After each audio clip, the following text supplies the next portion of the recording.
Thanks so much for joining us. This is MeWe Fairs for energizing body, mind, heart, and soul. We have events throughout the Northwest, many online, and today is our very first online business fair. This is an event with practitioners who are also intuitives or coaches, consultants, where we have all kinds of advice for readers, healers, spiritually led business owners, how to grow and start their businesses. So if you already have a business, if you're considering starting a business, if you know you might want to do this somewhere out there, or you just simply want advice for how to move forward in your life, this is a great place for you to be today. We have a collection of us, 6 practitioners that are here. We might be joined by a 7th. We are here to share what we do and to answer your questions. In the first hour, we're going to be doing a panel where we answer questions from the audience. It is free to be here. It is free to ask a question of the panel.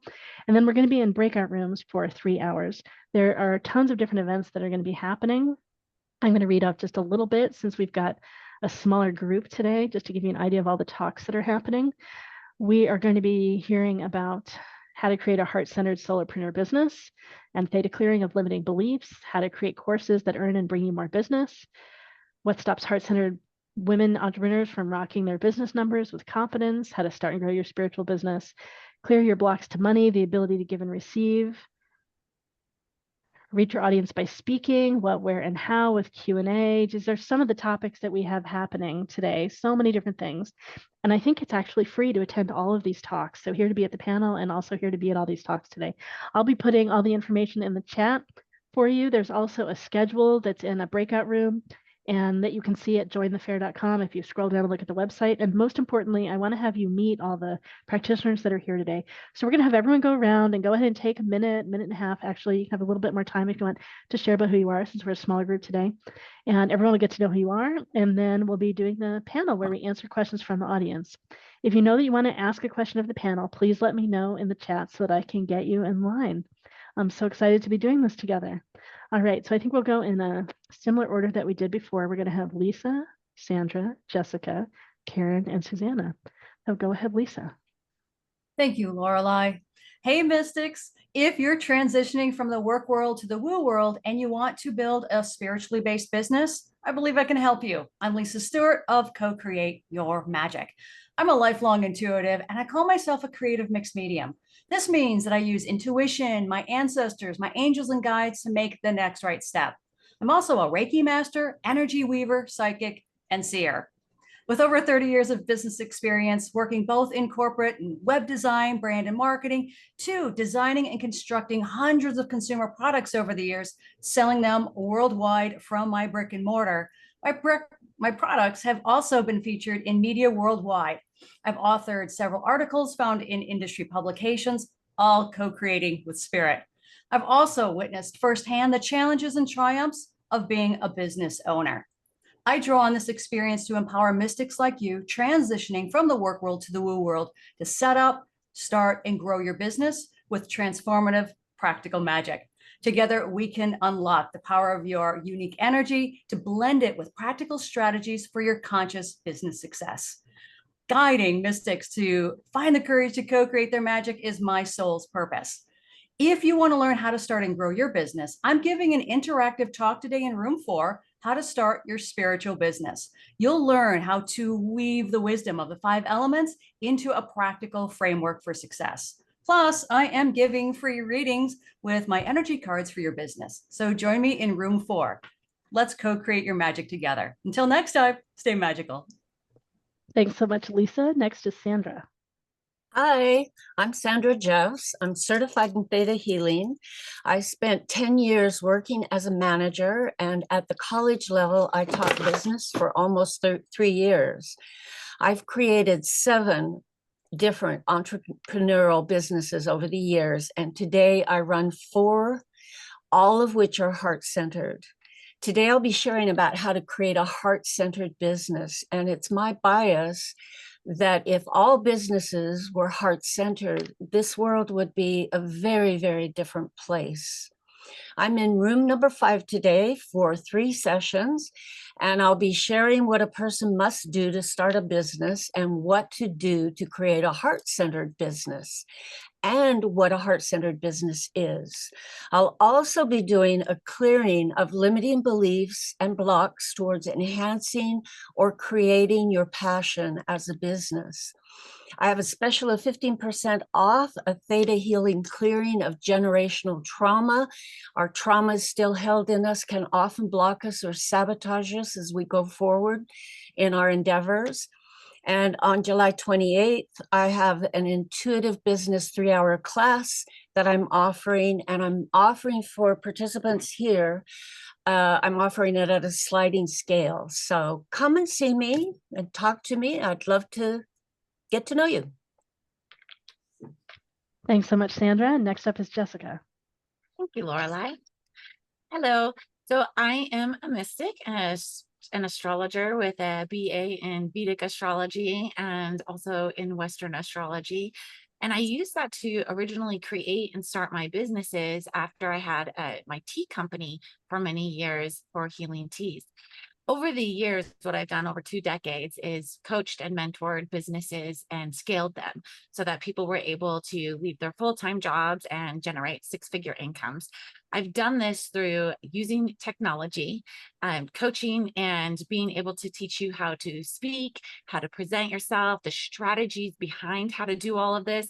And currently, I'm getting my PhD in human consciousness, which is also helping support the psychology behind all of this and like adult learning and how you take the adult learning module and experiences into your business so that you are able to scale and get to your desires that you're wanting. So today I'll be in room 2, and our focus today is going to be on course creation and speaking. And I'll be using this as giving you templates and strategies for how to create yours. And then you'll be able to use a Google Doc to keep you on track that you can take with you today. And then what I'll also be doing is diving into like how these work with technology and how you can connect with your clients and scale. Thank you. Thank you so much, Jessica. And for me, it's just so exciting to have all these people that I love all together and get to share with you. All right, let's see. We've got Karen next and then Susanna. Hi, I'm Karen Darrenforth. I am the owner of Badass Business Coaching, and I coach in the realm of financial empowerment and collaborative thinking. My experience spans about 3 decades in international and domestic companies and the finance and accounting areas. And I noticed what worked and what didn't work as a woman. And I began to talk with women entrepreneurs, and I would hear a familiar theme about their struggles to grow sustainable businesses and why their businesses were not profitable. My mission is a passionate dedication to uplifting heart-centered women in the world of business, because I feel that women are really going to be the ones that'll pull this world out of the current, what I see, situation that it's in. And that's supported by a quote by the Dalai Lama that I read in 2009. He stated, "The world will be saved by the Western woman." So that's my mantra. And I take a stand for that. I embrace the holistic approach to business growth because I feel that the focus should be on integrating intuition with the practical problem solving of looking at how to support your business and how to make aligned decisions from where you are as a heart-centered entrepreneur. Please forgive me, I'm a little nervous. This is my first time here speaking. So anyway, what I am offering is I will be giving a talk, and then there will be some Q&A, and I will be in room 3. And I will be making an offer from that room if anybody's interested to continue working with me. But I love working with women entrepreneurs, especially heart-centered and spiritual women entrepreneurs, because I really feel that as a group, women collaborate, everybody benefits, not just the entrepreneurs themselves, but their communities, their families, everyone. And that's what I want to support. Thank you so much. Great. Thanks so much, Karen. And by the way, we have our first question that's coming in the chat. So if you want to ask a question of the panel in just a few minutes, let us know in the chat so I can get you in line. And next we hear from Susanna. All right. Hi, I'm Susanna, and I My business is Dragonfly Holistic. I've been a practitioner for about 30 years, and I've helped people healing and in business. My business realms are your title, your name. You might have a business name that's working and not working, or you might have some issues around that. I can work with you on that, on that part of it, to get into a better flow. Like you might have some subconscious issues around it that you don't know about. And that's where my work comes in, is working in the subconscious realm to bring it into the consciousness, and we open it up and free it, and it's moved on. And then you can bring in your what you're wanting that comes in that flow. The other thing is finding a location where you're at. It might be at your home, or it might be at a location outside of your home. So we can clear the space for that, either in your home or in location. There's a lot of land, generational land stuff that has happened in the past, that can look at if you're having issues there. Also, clearing for you in relationship to your clients. You might have a client where you have a soul memory of them, and it's just not working, right? So we can go in and clear that relationship. Also, if you have staff under you or anyone around you, again, it's in relationship to, for you in relationship to them is how we'll do the clearing. So that can date back quite a bit. So I'm in room 6. I'll be doing the money block and giving and receiving. So anyway, come join me. Thank you. Great, thank you so much. And maybe I say a little about myself too. So I'm Lorelei Shamayo. I am an intuitive eye reader, and before I did intuitive eye reading work, I was also doing business coaching and life coaching and relationship coaching. And I was doing personality assessments of people and worked in all kinds of businesses. I do intellectual property, and oh my gosh, so many different areas of the businesses that I've worked in, because I've had the fortune to work in startups that were growing rapidly and needed help in lots of different areas. I originally was a scientist, and so I have a bit of a scientific approach to everything I do, including my intuition.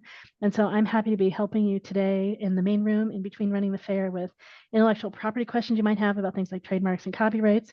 I'm happy to give general entrepreneurship coaching tips and things like that. I'm great with wordsmithing titles and names, and I do that all the time with practitioners at the fairs. I have my own business doing my intuitive eye reading, coaching, and matchmaking work, and I also am running MeWe fairs, and so many different things. I'm excited to be able to share with you today, and I'm so excited to have all of you together. This is our first online business fair, and I think this has so much potential, and I'm thrilled to be doing this together with you. All right, anyone, just anything else briefly you want to share about your introduction before we dive into the panel? So just practitioners, if there's anything else? Okay, great. All right, well, let's see. So we're going to dive into the panel. So it is free to ask a question of the panel, and we are the only small group of us today. So chances are everyone will have a chance to give some quick input if you have some input you want to share at the panel. We've got Christina in line, and now Jackie's sharing appreciation. Thank you so much. And Christina wants to jump in and ask a question. So Christina, can we bring you up online here? Yes, keep in mind, everyone, that this is recorded and this is going to be posted on our YouTube channel. So if you are comfortable coming up on screen and all that, that's great. If you're not, you can always give me your question and I can even read out your question. All right, Christina, I'm bringing you up. All right, Christina, and then if you have several questions, you can go ahead and share several, and we'll just see how we integrate them together in our answers. And as practitioners, you only get about like a minute-ish to answer, so just keep in mind, got to fit it in quickly. And they can come to your breakout room and learn more. All right, Christina. All right, well, thank you. My first question is, what would be like the most effective language or wording to describe an intuitive metaphysical business, like for setting up your LLC, applying for like women grants that are out there and things like that? Specifically, obviously, I'm talking about myself. So I do spiritual metaphysical coaching. I do intuitive readings. I teach classes, workshops, and things like that. So how would someone word that into describing it for establishing like their LLC, and once again applying for like different grants? And if you have several questions, if you could just kind of ask them all at once, and then we'll see how we blend them together in the way we answer. The second is, what is like the most effective way that you guys find for marketing strategies, online, in person, things like that? The third one is, what would you recommend the best strategies to gain clientele?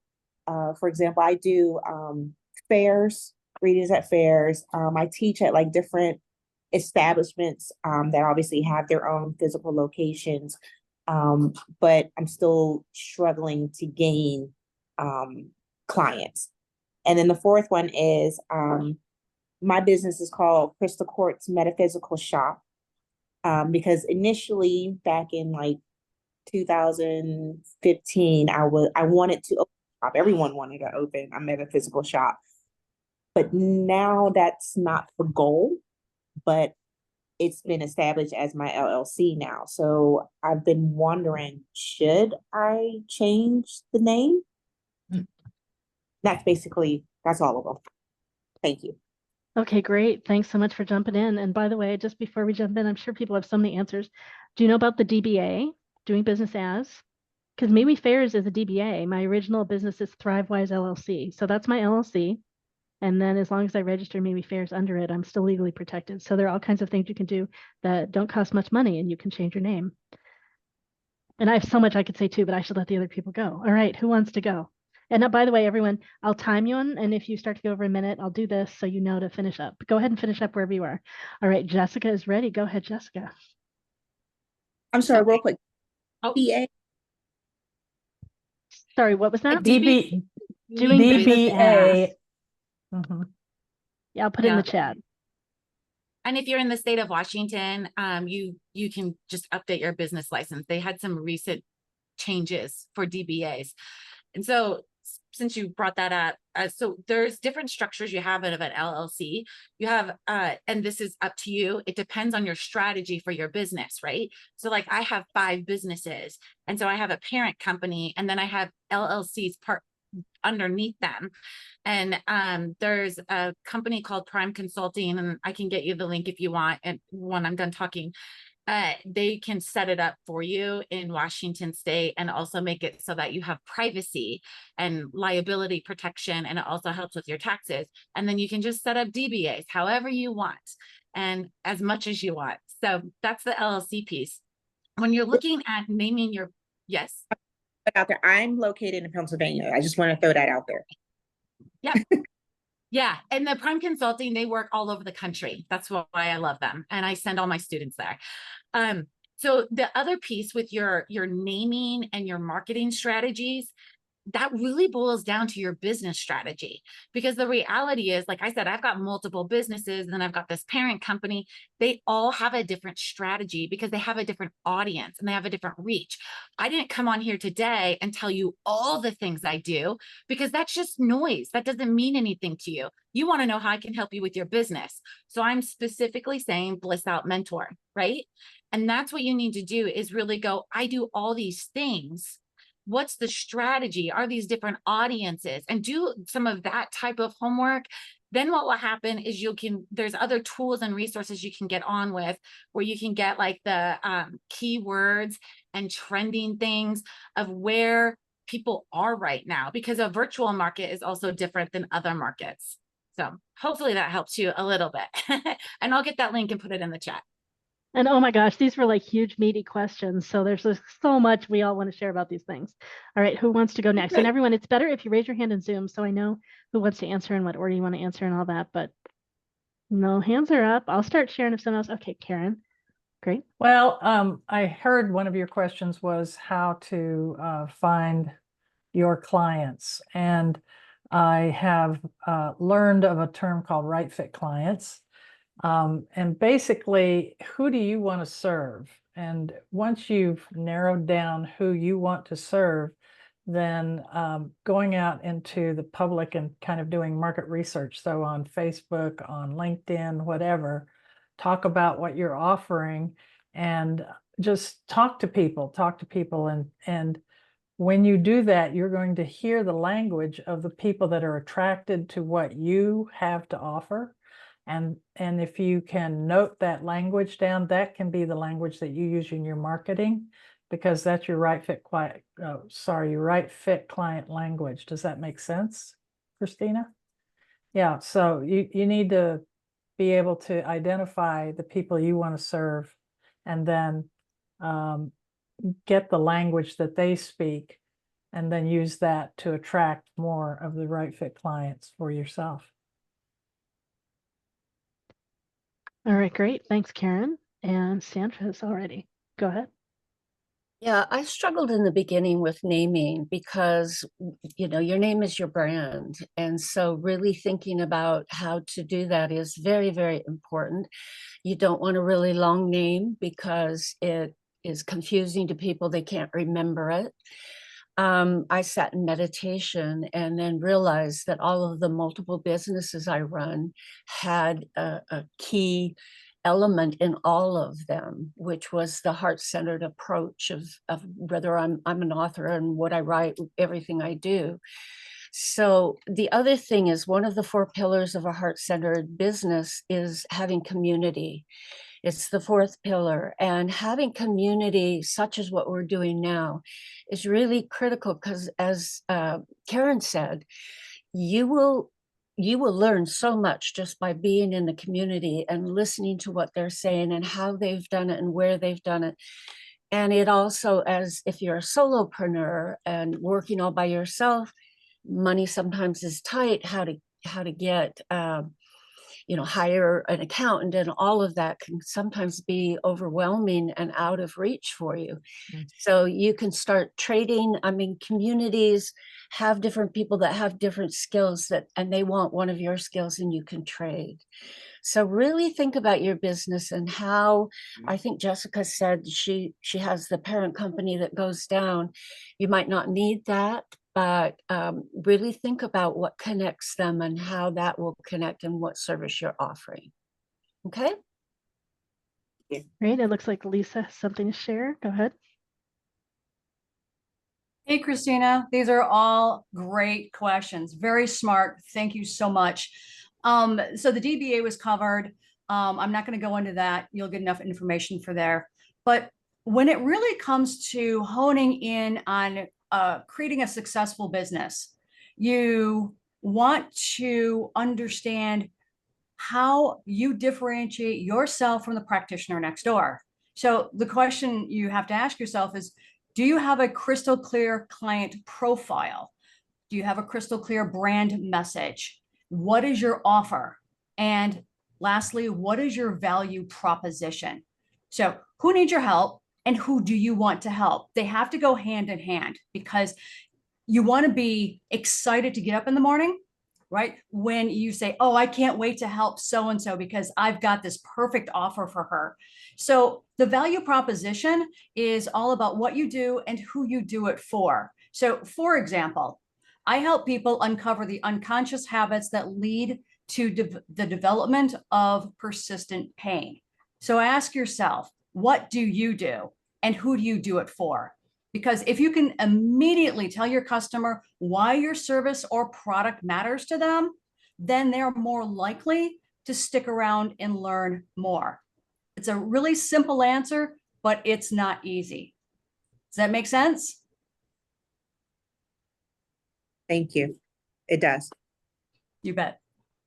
Okay, great. And I'll throw in a few little tidbits, more of an answer, time myself.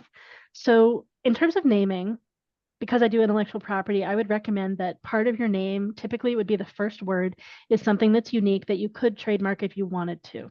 So that's one thing I would do. And I would use a word that has the energy of what you do in the world and the people that you want to reach. And you can do that, you know your field. So I think that you know some of the words, and then creating something. Sometimes it's a combination of some words, but it's got to be simple enough to spell, and it's got to be recognizable and easy enough to pronounce, and all these different things. So you got to think about all that stuff, and you have to think about whether the URL is available. And so you got to play with all these pieces and coming together with a name. And clearly, if you're going to apply for grants, you want to think about words that aren't going to be problems for the people where you're applying for grants. So there's this balance of really being you and being aware of who you're attempting to talk to. And then in terms of marketing, I do tons of marketing with social media. That is the thing that I found is the most effective for me. I do pass out flyers and things like that, but social media, Facebook and Instagram, and I found great ways to do that. And I probably could train and teach other people to do that. And then what else would I say about your questions? Oh yeah, so I started off going to bookstores and being in other people's events in the beginning, and that was effective, but it only got me so far. The big thing is that you need to have your sessions really lead into what's next and have the next things to offer people. Have something you can leave them with, make sure you have their contact info and you can send it to them afterwards. So those are some of the things that are really important. And I don't know if you've set it up where there's a pathway that people can be on. And I'll just say Jessica is one person here that I know is like great at having the pathway for people. So yeah, there's just so much everyone here can share. All right, and practitioners that are here, I don't know all of your businesses so well, so can't speak to everything that you all can do. All right, anyone have anything else they want to share with Christina during this free session? And Christina hopefully will come around to breakout rooms. All right, Susanna's got something and Sandra's got a little bit more too. Okay, go Susanna. I would say with your name, what came to me when you were saying it was, how does it feel to your body? How do you feel about it personally? And again, in your body. So I would invite you to step into it, like surround yourself in it, like in visually step into it and see how it feels. Does it feel right to you? It felt in a certain level, there was a jaggedness to it.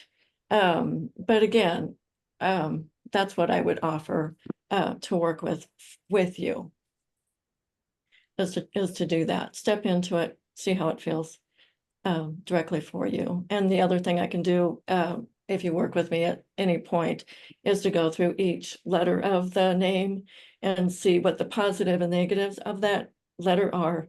And that can help shift. That's like a transformational activity that you can actually shift the name just from that energetic perspective of the one letter. Okay, thank you.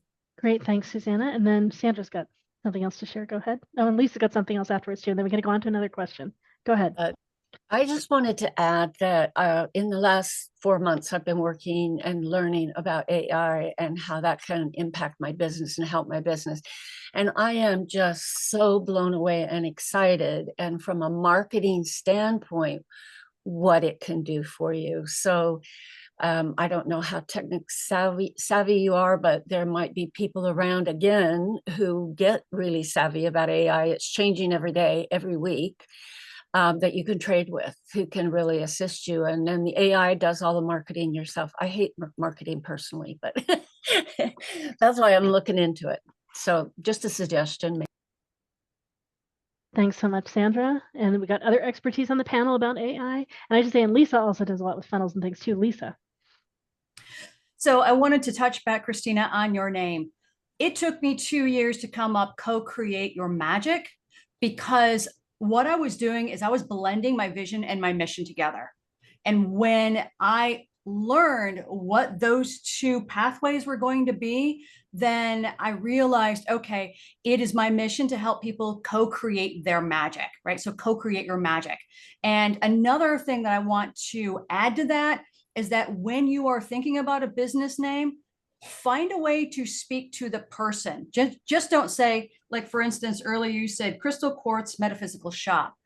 That's great, but is that really speaking to the person? Co-create your magic speaks to you. Do you see the difference? So let's say, for instance, you could say, put the word you or your into Crystal Quartz Metaphysical somehow, and there are like several different ways to play with that. So if you wanted to play on that, you could, or if you wanted to generate a brand new name, just make sure it aligns with your vision and your mission. So that way you can use that in your marketing materials as well.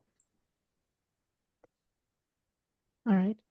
Great. Yeah. So Christina, thank you so much for being the first one to jump in and ask a question. Often the person that asks the first question gets more insight than everyone else. Could we take a little longer? Is there anything, Christina, you want to share just as we're finishing up?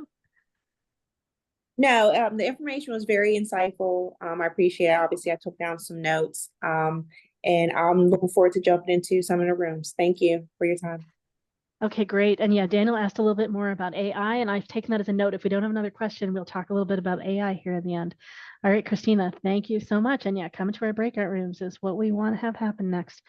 All right, let's see. So we have Kelsey in line with a question. Kelsey, do you want to turn on your video and jump up here with us? All right, let's get you online. And I love how many MeWe Fairs practitioners we have in the audience, all learning from each other. This is so great. All right, what's your question? Let me see which one's more important. And you can ask both of them. Okay. Well, I've been on a journey to create my own healing business, and I'm finally at a point where I feel like really serious about getting it going, and I feel ready. It's taken me a while just because I've been doing inner work. Like when you become a healer, then it makes you see all of like your internal limiting beliefs and stuff like that. So I've been really doing deep work for that. Um, I decided I want to do marketing online, social media, and I go in and out of like consistently posting. And then I notice because I'm newer and I don't do it consistently, I'm thinking, I don't really have like I invite people, call to action and stuff to connect with me, but people will ask questions, but nobody's like, yeah, I want to sign up with you, or yeah, I want to work with you, unless it was, I got a client recently from referrals. So that worked for me. But I do want to sign people up through social media. So I'm just wondering like if anyone's gone through that journey and like, I'm thinking it's common for people to like start showing up consistently and then hear crickets. So I'm just curious, like, about that. And then also, as I'm moving forward, I am uncovering like and recognizing I have a lot of gifts. But obviously, I still have a ton of imposter syndrome and fear. So it feels like I'm taking a quantum leap. And I'm just curious if anyone has advice about how to navigate that.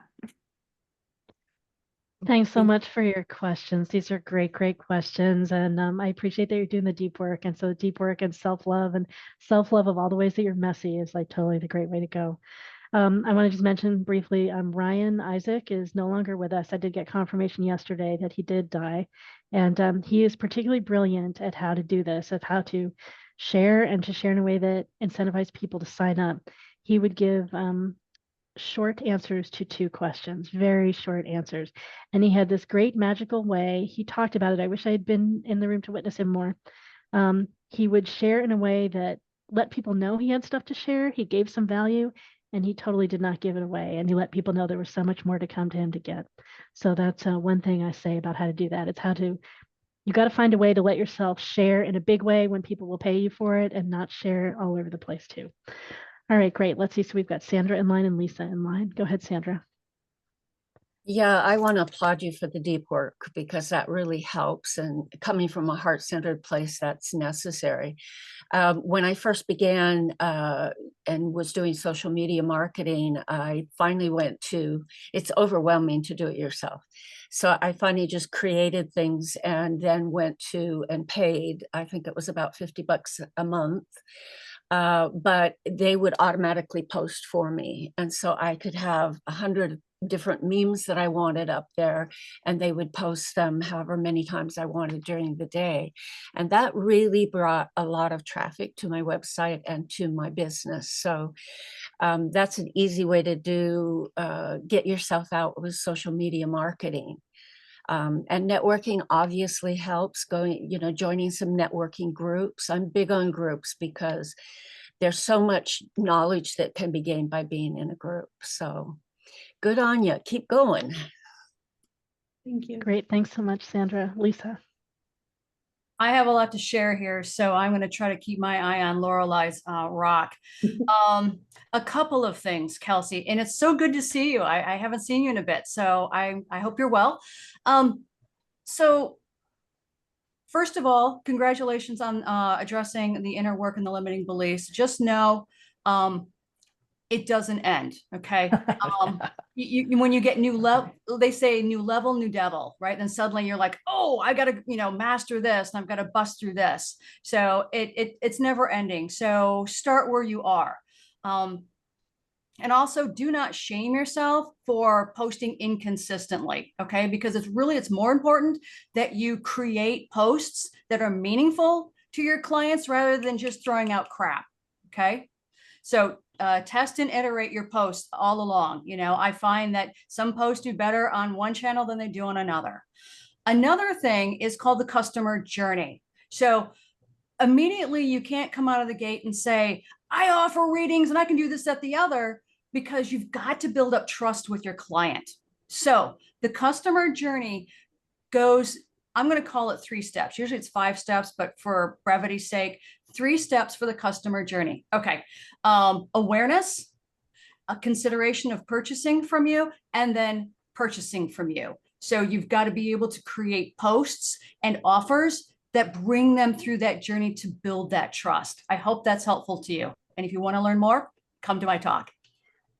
It's great. One thing that a colleague had me do early on was she had me look at, for all the clients that have come in, where do they come in from? So I could find out what is working. And I found out that having free events and classes, and I can't remember, there was a third thing, but probably just referrals. And so all my clients were coming in through those sources. And so I needed to do more of those things. All right, Jessica's in line. Okay, I love this. Let's just say I love the fact that everyone is here because you're showing up, and that is the majority of it. Kind of like Sandra's been just mantraing, right, and beating the drum of like, it's about the community, it's about networking. Now, Kelsey, to get to your points about like that, the marketing, a lot of people have said a lot of things, and it's all true. It's mainly focusing on showing up authentically. Really, that's it. If you miss a post, you miss a post. I'm putting right now a link in the chat. This is a Google document that I use for my students in my classes, but it's got a lot of resources that you're touching on, right? Even Lisa talking about the customer journey. I'm always like, well, it's no different than meeting somebody, right? You go out, and online is no different than in person, which is funny because I'm such an introvert. I would never be that person that just goes up to someone and talks, but you kind of need to do that for your business. And you go and have coffee. Well, what's that look like when you're in person? You like someone, you want to, like, you're interested in them, right? And I always refer to it as this dating journey of a relationship. And so you go get coffee after you get to know each other. Maybe you go on an official date and go, out somewhere, and then it just continues to build of meeting the family, whatever, right? And so when you're going through this journey, there's a strategy of how to go through and get each of those pieces. And like Lisa was saying, walk them through this process because you have to build up that trust. So hopefully that document helps you. I think it's great. Congratulations. Great. I'm so excited to get more people I know come to the fair. This is lovely. Does anyone else want to share more to Kelsey's question? Anyone else want to jump in? Sandra, you got a little bit more? Go ahead. Oh, sorry. I just wanted to mention that I think all of us are going to, in our breakout rooms, are going to be offering an opportunity to work on imposter syndrome and getting rid of those doubts and beliefs. So, that can help you with that issue. And I want to say too, I don't think imposter syndrome ever goes away. This is an onion that we peel and peel and peel because we are endlessly accepting our greatness, really. We're accepting our increasing capacity, right? Our ability to be spacious and connected to spirit. Like we run into upper limits, just another name for it all the time. And for me, it's really how to love ourselves that we've gone over the limit, that usually followed by something messy, or that we feel uncomfortable and or we have trouble even getting to there. It's like loving ourselves on the journey is really the way that we're able to navigate this process. Oh, and congratulations for you for stepping in. And I'm going to share that listening to yourself and hearing yourself and talking about your business and what you're doing and recording yourself and listening to yourself. When you first asked the question and you started to say that you were diving in more deeply, like you were ready to do it, your voice got wavery and shaky. And, totally you're online with a bunch of people right now, but so you can hear the fear in your own voice. And so practicing just saying this, even if it's to the mirror, I'm ready for clients, and just get used to this and get used to the idea of the flow coming in. So you're really integrating and embodying that you're ready. So you're readying. You're readying. We're always readying for more. All right. Anything else for Kelsey? Or we have another question in line. All right, great. Thanks so much, Kelsey. All right. So the next question is anonymous. So the question is, at what point do I need to look at paying taxes on payments from clients? Right now, I don't have an LLC. I'm not actually earning any income. I'm putting more into my business than I am earning.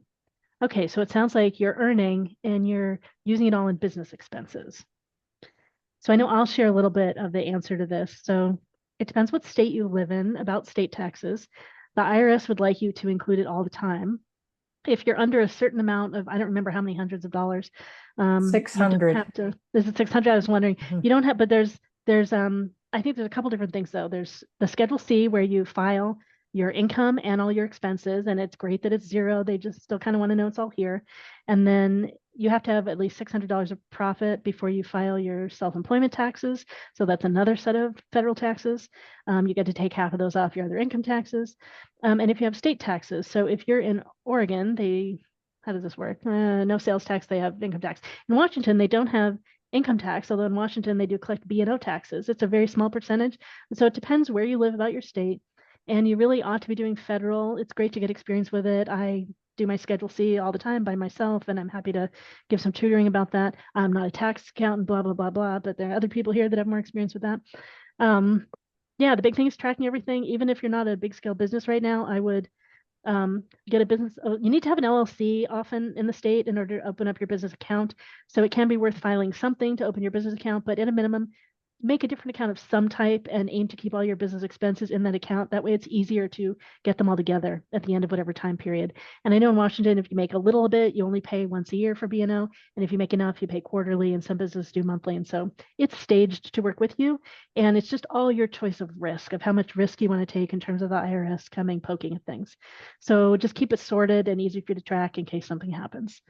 But if it's really tiny, they won't be seeing stuff. But if enough's going through, even if you spend it all on expenses, it might get noticed. There's my answer. Anyone else want to? And we don't have a fine print for legal advice. I have a fine print for medical intuition and stuff like that. But legal advice, we are not lawyers. We are not giving legal advice. We are not tax accountants generally. We are not giving tax advice. We're giving experience and education from our own benefit. And please ask your professionals if you want to protect your liability. All right, protect our liability. We're not giving you that advice. All right, cool. Anyone else want to answer this question about taxes? Well, I can. Oh, Well, maybe Sandra and then Karen. Okay, yeah, I just want to say having at least a DBA can really protect you because you are a business, but having an LLC, as she said, you can get a bank account. There are other options or benefits to doing that. And after a couple of years, if you're still showing, being in the red, then the government's going to look at it as a hobby and not a business. So you just need to be aware of that and with your business plan where you're going with it so that you can get the finances up high enough that you're making a profit. Yeah, that's right. Because if you don't make profit every 3-ish years or so, then it'll be designated as a hobby, and then other things get messy. All right, Karen's got something. Well, it was similar. Sandra kind of covered it. First of all, it's really important that you file whether you have income or not. You just need to file. And if you are doing business, you should be getting a license through the Secretary of State for wherever you are to do business in your state. That's kind of an important piece too. And yeah, the first couple of years, you may experience losses, but at some point before that third year, you need to be generating some kind of profit, or else the IRS, like Sandra said, considers it a hobby. You're saying if you need to, you can just keep some expenses off of your form that year. You just have to declare that you have a tiny bit of profit and you're okay. There was something else I was going to say. Someone said DBA, and I think they meant sole proprietorship. You can file simply a sole proprietorship in your state, but some banks, they'll require that you have an LLC before you can actually open a business account. Oregon, yeah, I'm a sole proprietorship in Oregon, but my son has a DBA, and you can do that also and still file taxes with just. But don't you need to have an LLC in order to do a DBA? Not in Oregon. The DBA is a separate thing. Every state is different, so it depends where you are. Every state is different. You can look up a lot online. You can just look it up online and check it out. Yeah. Yeah, and these are things you can do on your own. You can hire other people to file things, and you can actually do it yourself. Sometimes it's great to work with someone else that's done it before, but yeah, Lisa's got something. Just a quick, excuse me, just a quick question. Anonymous, what state do you live in? Maybe then we can kind of curate our answers to help you a little bit more, unless, if you don't live in the state of Washington, If the then maybe, person wants to share. Oregon. They live in Oregon. okay, that's helpful then, because a few of you live in Oregon and I don't have any knowledge of Oregon. Yeah, and I started off in Oregon. And some of you are in Oregon. All right, great. All right, we've got another question that's come in, and we need to talk a little about AI before we finish up. So, all right, thank you so much, Anonymous, for your question, and hopefully you feel good about your answers, and maybe you'll talk to us in breakout rooms too. All righty. Okay, so the next one, Heather, do you want to come up here and video and ask your question? I'll bring you up. And Heather, you joined recently. I want to let you know that this is recorded and online, and it goes up on our YouTube channel. All right, great. Heather, what is your question? Fabulous. Well, this is Heather Stringer. I'm in Northern California, and I've been doing coaching for 35 years. I was one of the first few in the 90s. So my question is, how do you transition what you've already been doing or what you're known for in the marketplace to something new? So in my case, I want to bring more authenticity. I've received a spiritual doctorate program. I'm a spiritual director as well as a real practical hands-on coach. So I want to bring more of my full self into my work. So I'd love any input or suggestions on how to make that transition. Great. And Jessica's all set to start answering your question. Yeah, because this was real for me. I prior to really sharing what I do, I was in the financial business and program strategy and like all this corporate minutia, right? And then I started out as an astrologer and then a tea company. And then I finally was like, okay, I'm a psychic. All right, people know what that is, and now it's not taboo, right? Because the reality is while we grow with our businesses, we're growing. Our businesses are going to evolve with us as they should. Same with the market. The market is ever evolving. So it's a constant evolution. One of the things that I found is really just being, and so many people here have spoken to this, it's really being in line with who you are and where you are, right? You probably coach on this yourself. But what you do is, or what I did in my case, and quite a few other people I know have done this as well, because they've ran into the same journey. Like, oh, I have a healing candle company, and now I want to go into cosmetics. How do those align, right? So you can either look at what you're going to next and see if that is aligning somehow and can integrate. If it can't, then what you do is you do a pivot and you can create a second business or a second audience. Like I was saying before, I've got all these businesses and audiences, right? I mean, and they're not the same target audience. I wouldn't come here and talk to you about corporate executive stuff or these other things I do, but you know me as the Bliss Out mentor. So look at those different options. I have to go now. Goodbye. Do you want to, could you say something about how do you email your current audience to let them know if they want to participate in the next thing? Like how does one reach out to them to, right? If one has like so many thousand people and then you want to see who really wants to go to the new thing. Do you have any comments about doing that? Oh, I love that. Yeah. So well, I have an app for my company and there's a nation that everyone's in. And so I just am like, I'm launching this new book. I've got this speaking engagement and I talk to them about it because I stay very engaged in a private audience with my people. And then when I send out my newsletter, there's certain newsletters that integrate all of them. And then there's other ones that are very specific. But at the end of the day, you will find that you have a core that is where you're coming from. So mine is always my big mantra. And my one thing I do is break people free from societal constraints, right? So when you're looking at that, all your different audiences might be different, but they might be going to the same place. And you can have the emails, social media, things like that. So finding the themes that tie them together, like the essence of who you are that shows up in all the things you do. That's my own great. words of what that. All right, great. Let's see. So, go ahead and share a little bit more, and then we've got 2 more in line. Go ahead, Heather. And I'm also just validating that, saying it's also about, I think for me, what I heard somewhere in there is coming from my heart. And I just think I'm overthinking it. Like, oh my God, like I'm making it a bigger deal than it really is. So thank you. That was helpful, Jessica, around, yeah. That's great. We've got Lisa and then Sandra waiting to give you some more answers. Go ahead, Lisa. Hey, hey, Heather, great question. Excuse me. Couple of things. When I transitioned from building products to helping small businesses, I was still couching everything, my intuition and my psychic abilities, as a hunch because I was working with muggles.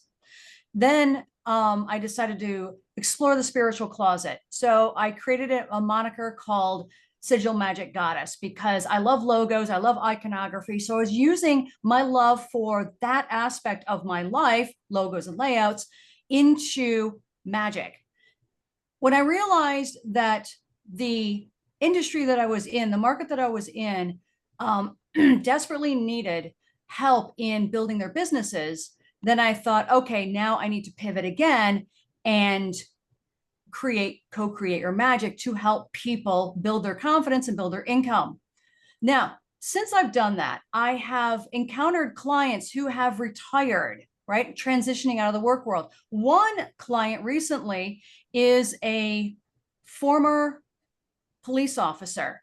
And when we talked, I realized how much information and how much knowledge he had in that arena. And what I shared with him is, okay, so my intuition tells me, and it's really wonderful because he sat up and he's like, okay, what do you know? And then Archangel Michael showed up and said, okay, I'm going to help you reinforce your message because I was actually sharing the message from Archangel Michael that shared with my client that he did not have to abandon his background to start his own business. So, what I want to reinforce is don't abandon your history in your human life to start a new business. Bring it forward to help inform and put a twist on your services. So because I'm a small business advisor, then I can become an intuitive business advisor. Does that make sense? Great. Thank you, Lisa. Sandra. Yeah, I agree with what both everything both of those people, both Jessica and Lisa have said. When I pivoted myself, because I'm a Gemini and I've had a painting business, house painting and all kinds of things. And I worked in the jewelry industry and I make jewelry and it was traditional jewelry. But I'm an author and all these other things. So when I wanted to find the core, what connected me to those things, that's when heart-centered business came to me, because what is true for me is that I'm a holistic person. And if I'm working with somebody in whatever arena, I bring in my guidance from my guides, from my angels, to assist them with what they're doing. It doesn't matter if it's a feng shui, it doesn't matter if it's psychic or light work or whatever. So that's my core place, is being heart-centered. So that, I hope that helps. Great, thank you very much. And holistic, the word holistic, because that's what I do, is I bring whatever's going to work for that individual and that person and fitting what their needs are, because that's what I'm there, is to be in service to them, not to me to make money, but to them to get what they want. Excellent. That's Great. great. Thank you. And I'll just say a related question to what you asked that's different. I was doing a whole bunch of business work and hiring work, and then I was starting to do all this intuitive. I was at psychic work because there was a psychic group and that branding that I started doing my work under. And I was really scared that starting the new work would sabotage and end the previous work too. So I used a pseudonym for about a year while I was transitioning and got comfortable being me in this other, in all the contexts. All right, great. Well, thank you so much, Heather, for your question. All right, and we've got one more question. I'm going to attempt to sneak in just a little bit of answers for that. Dre, are you available to come up on screen? Just have to turn on your video and I'll get you up here. Hello. All right, great. All right. Thank you so much. Okay, you said you had 3 questions. Go ahead and get your 3 questions briefly so we can get in some quick answers before we finish up here. Okay, so one of my questions is how to deal with upset clients, someone not being so happy with what you may have offered or how you assisted them. The second question is how to afford things such as dental insurance, health insurance. And finally, I'm getting started, but my time and my money is limited, and I also don't have a space.